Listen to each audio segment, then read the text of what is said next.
Okay, ito po ang inyong Pinoy Firearms Instructor na gunsmith din naman. At pinapaalala ko lamang sa ating mga mga bagong subscribers na huwag po ninyo ako hanapin sa Pilipinas, sapagkat ako po ay 20 years na dito sa Kuwait. Dito ako nagtatrabaho. Wala akong shop sa Pilipinas. Ako po ay isang firearms instructor, gunsmith, at ngayon ay consultant dito sa Mayadin Shooting Range. At bago ako bumati at magpasalamat, ay gusto ko lang munang basahin ang katanungan ni Chuduski. Good morning po tayo, Elmer. May konting katanungan po ako. Ano po ang benefits ng fiber optic front sight sa mga baril po kumpara sa normal na front sight? Yun lang po ang katanungan ko at maraming salamat po.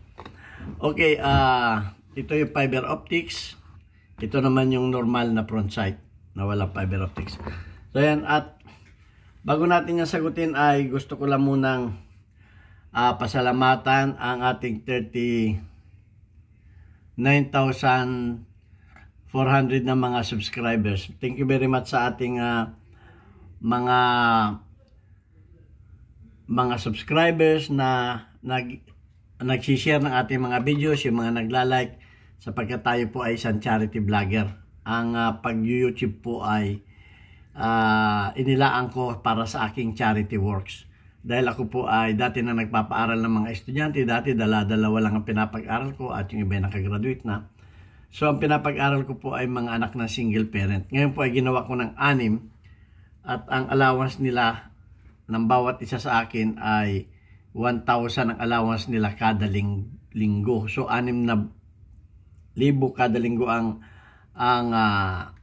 lumalabas sa aking bulsa. Kaya naisipan ko na mag-YouTube channel para yung kikitain ko dito ay sa ating mga estudyante na mga anak na single parent. Kaya ako nagpapasalamat sa mga hindi nag-skip ng ads sapagkat malaking tulong yan. At gusto ko rin na lumaki ang ating YouTube channel.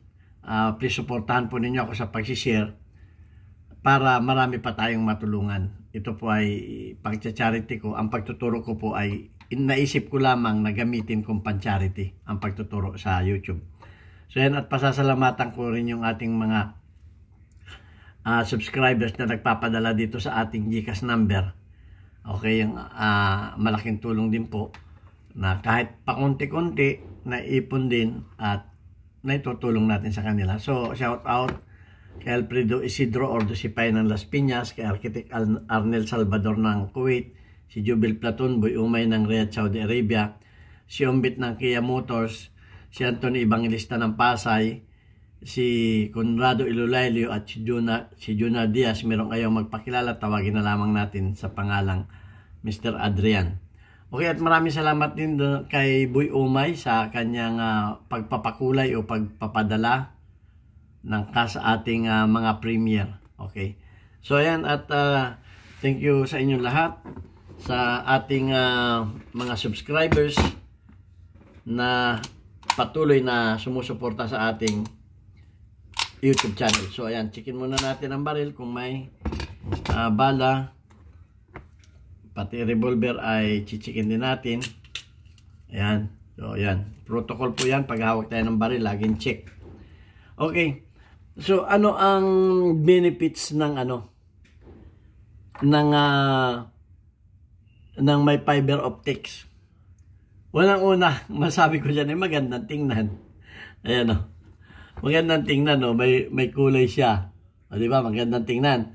Kumpara natin dito sa solid na bakal. O, wala kang makikita diyan. So ayan, unang-una, kumbaga dagdag pogi. So, unang-una ay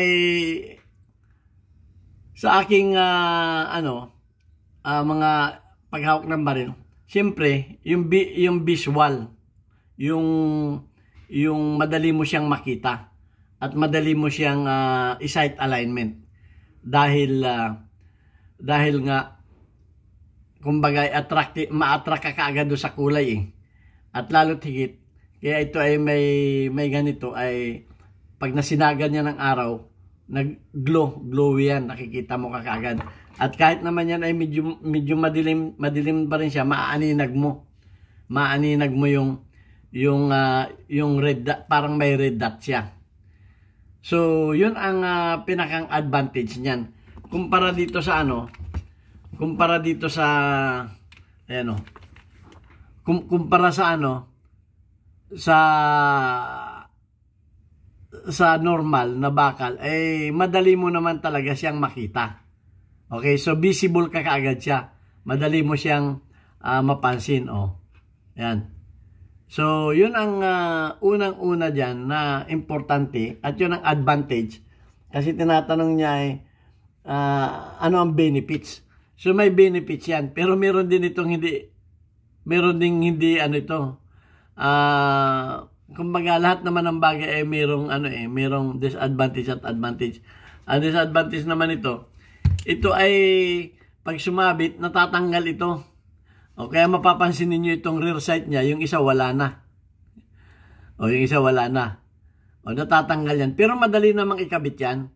Kung magkakabit kayo, susuksok lang, kukuhanin lang, puputo lang kayo ng Kung nabibili naman ito, kahit sa Shopee, nakakabili kayo nito puputo lang kayo dyan, medyo mahaba, tapos susunugin lang ninyo ng katol o sigarilyo yung dulo para hindi lumabas. Okay, yung mga dulo. Yan. Pag pinasok ninyo yan dyan, susunugin lamang ninyo ganun. Yung pagkakabit naman na yan, bubutasan lang ninyo ng barina sa center. Pagkatapos lalagyan na ninyo. Lalagyan lang ninyo ng doon, parang space para dagdag sa liwanag. Yun ang benefits ng may At siyempre, pagka madali mo siyang makita, madali mo siyang i-align yung kanyang sight. Dahil kita mo kagad kumbaga hindi ka na mahirapan, maliwanag yung makita. Hanapin mo lang yung kung green, kung ang kalimitan kasi niyan pula yung nasa dulo, green ang nandito sa rear sight. Huwag kayong maglalagay ng parehong kulay para distinguish ka kagad ninyo kung alin yung front at saka rear. Okay, so yun ang importante diyan.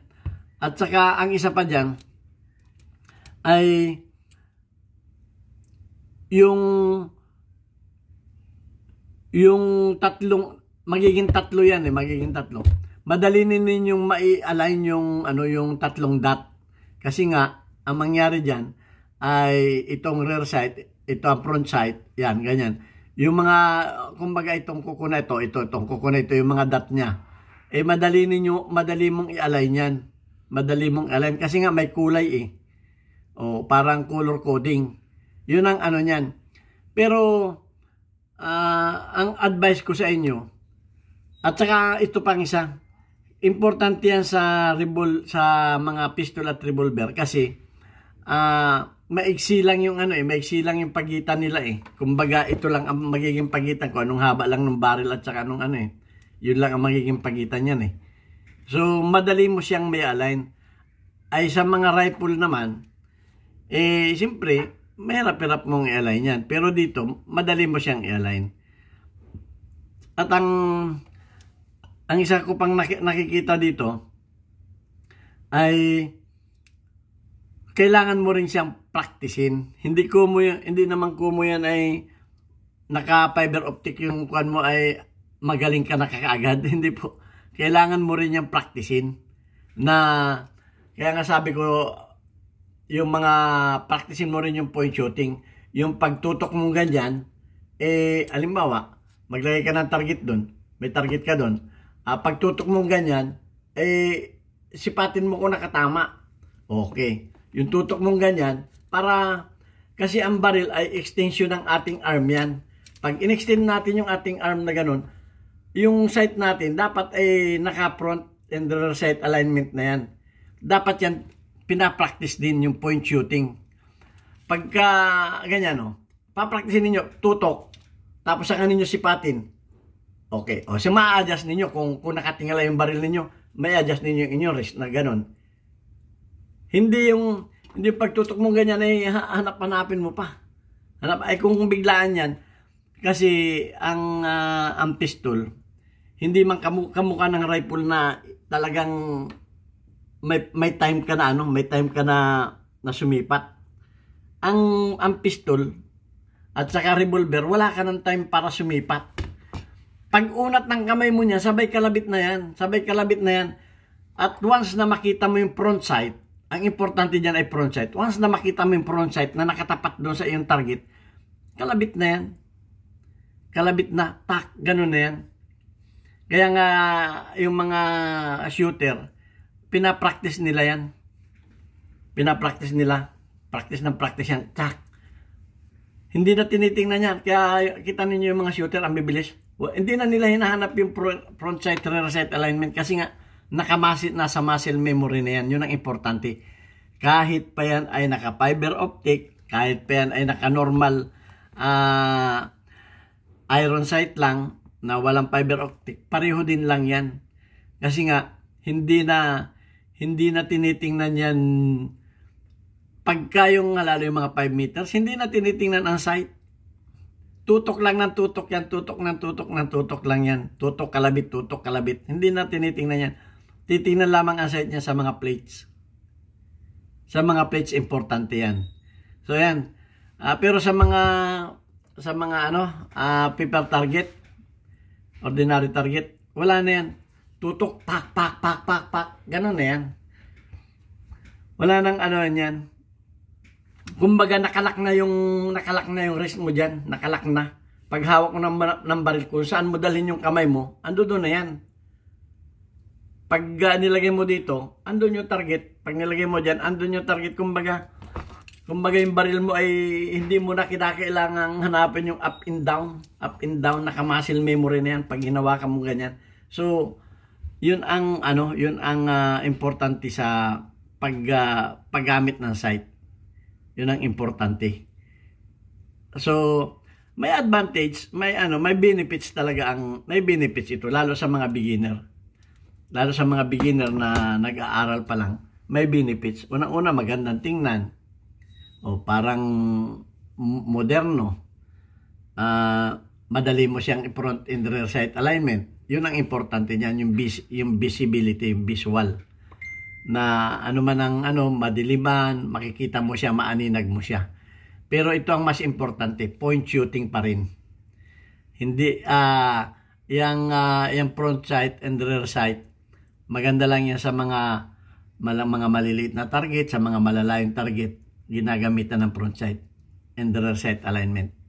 Pero practicein ninyo yung point shooting, muscle memory, na pagtutok ng inyong kamay, kasi pagka ang tinuturo ko lang sa mga shooter ko, yung tinatawag natin na isosceles triangle, kung saan pumunta yung iyong katawan, nakatutok yan, parang triangle na nakaganon lagi yan. Kung saan pumunta yung kamay mo. Kaya dapat ay flexible tayo. So yan. At yun lang ang masasabi ko sa tungkol yan dito sa topic na ito.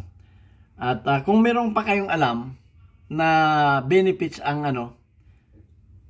benefits ang fiber optic na sight, comment ninyo na para malaman din ng ating mga subscribers at mga viewers.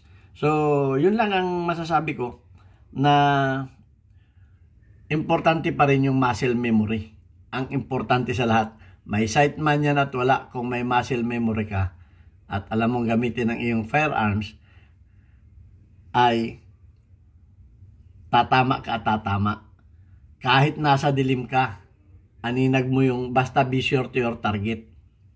Tatamaan mo yung kahit pa hindi mo makita yung sight, tatamaan mo yan. Yun ang importante. So, lagi kong sinasabi, practice makes perfect. Kung wala ka naman kayong practice, naka-fiber optic ka nga, hanapin mo pang front and rear sight alignment. Kalapit-lapit ng target mo ka. Meron ako napanood Ang lapit na, tinututok na ganyan, hindi pa tamaan At ito pang isang importante. yung jerking. Kahit pa yan ay naka-front and rear sight alignment, kung nag-jerking ka naman, pagkakalabit mo ay kinokontrol mo yung baril mo, wala, hindi ka tatama. Kaya may napanood ako sa YouTube eh. Lapit-lapit na ng buti, tinutok ng ganun eh. Tupit na lang, hindi pa tinamaan eh. Paano? May jerking. Oh, takot sa recoil, kinokontrol yung recoil. So yan ang importante. Kaya wag din tayo masyadong kaano na kung maganda yung ating sight ay tatama tayo. Baka tayo talunin ng tika-tika. Okay, babanggitin ko lamang yung ating medyo nagkaano tayo dun sa papalala ko lang. Sana yung ating yung paano mo malaman ang inyong firearms kung original o hindi. Medyo na-restrict ng ng YouTube kaya hindi ko agad na i-private, na-public kasi naka-private yun. Maganda pa naman yung topic na yun kasi maraming nagtatanong sa akin kung paano malalaman yung kanilang mga baril kung original. So, inano ko na, in general ko na kahit anong baril. So, ang nangyari ay medyo na-restrict. So, inapil ko sa YouTube na sana mabigyan ng mawala yung restriction para may natin. Okay? So, babasahin ko lamang saglit yung babasahin ko lang saglit yung ating mga community guidelines, top commenters. Okay, community spotlight, weekly highlights of your most engaged audience members including your top commenters. Okay, bumalik si Unico Iho na may 100 plus na engagement. Yan, sa ngayon ang nangunguna ay si Unico Iho at si Boy Umay na parehong merong 100 plus na top commenters. Nandito rin si Robert Almario, shout out sa iyo. At meron siyang 12 engagement. Si Raymond Vincent ay 43 ang engagement. Si Aliboy Palaboy ay 3 ang engagement. Okay. So, sana mapasama kayo dyan sa susunod. Yan naman ay nirarambol yan ng YouTube. Kaya yan lang aking may shout out. Shout out kay Unico Uyo, Robert Almario, Raymond Vincent, Aliboy Palaboy at kay Boy Umar ng Riyadh, Saudi Arabia. Okay, ito ang inyong Pinoy Firearms Instructor. Sana may napulot kayo sa ating maiksing video. Thank you very much. God bless us all.